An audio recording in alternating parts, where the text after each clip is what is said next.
आज की इस वीडियो में हम लोग जानेंगे कि क्या आपको सीपीपी एक्टिवेट कराना चाहिए या नहीं, क्या आपके लिए सीपीपी बेनिफिशियल है या नहीं, सीपीपी किन लोगों को एक्टिवेट कराना चाहिए और किन लोगों को नहीं, और सीपीपी क्या है, अगर आप इसे एक्टिवेट कराना चाहते हो तो इसके पर आपको क्या क्या बेनिफिट्स मिलने वाले हैं।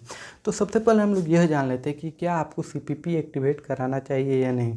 तो इसका आंसर मैं सिंपल से एक वर्ड में ही दे देना चाहता हूँ कि देखिए, अगर आप सीपीपी के चार्जेज अफोर्ड कर सकते हैं, अगर आप मिडिल क्लास फैमिली से नहीं है और आप सीपीपी के चार्जेज अफोर्ड कर सकते हैं तो सीपीपी आप ज़रूर एक्टिवेट कराएं।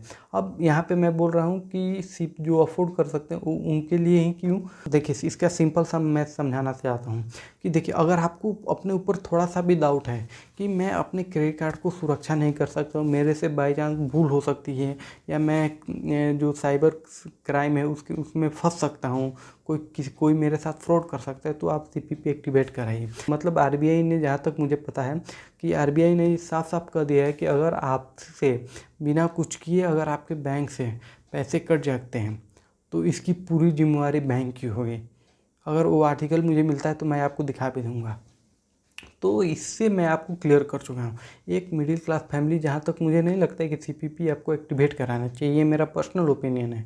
लेकिन अगर आपको लगता है या अपने आप पे विश्वास नहीं है कि मैं अपनी कार्ड की सुरक्षा खुद कर सकता हूँ, या अगर आपको लगता है कि मेरे गार्जियन कम पढ़े लिखे हुए हैं, मैं उनको क्रेडिट कार्ड दे रहा हूँ, तो आप सीपीपी एक्टिवेट करा लीजिए, जिसमें आपको अगर आपके साथ फ्रॉड होता है तो आपके मुआवजा दिया जाएगा सीपीपी की तरफ से, और इसमें आपके और सारी एडिशनल बेनिफिट दिए जाते हैं। अब कहने को तो ऑन पेपर है, बट अब प्रैक्टिकली में मिलते हैं या नहीं मिलते ये मैं नहीं बता सकता।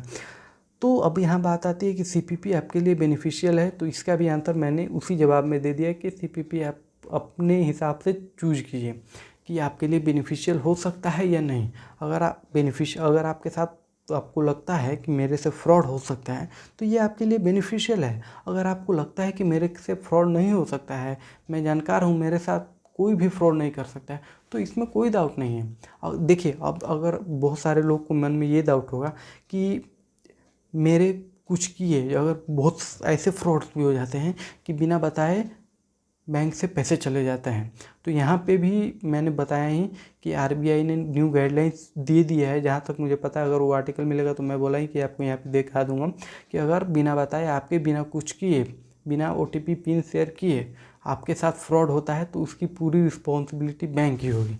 आपको कुछ पैसे बैंक आपको देगा। तो अगर वो स्क्रीनशॉट मिलता है तो मैं आपको दिखा दूंगा।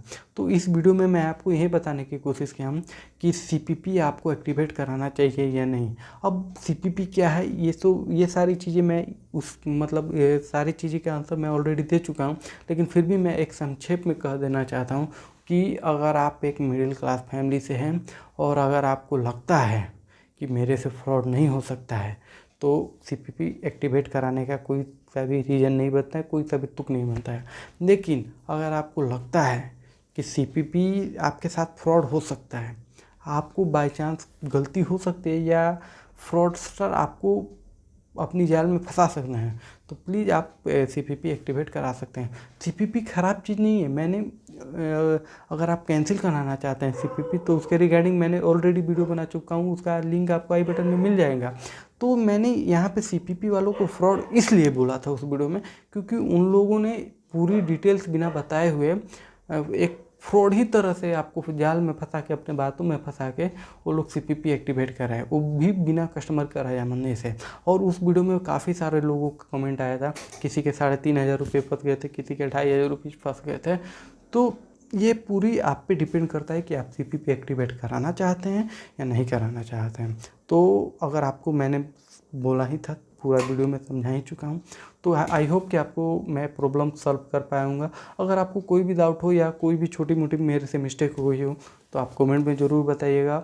और चलिए, आज की इस वीडियो में इतना ही। जय हिंद, वंदे मातरम।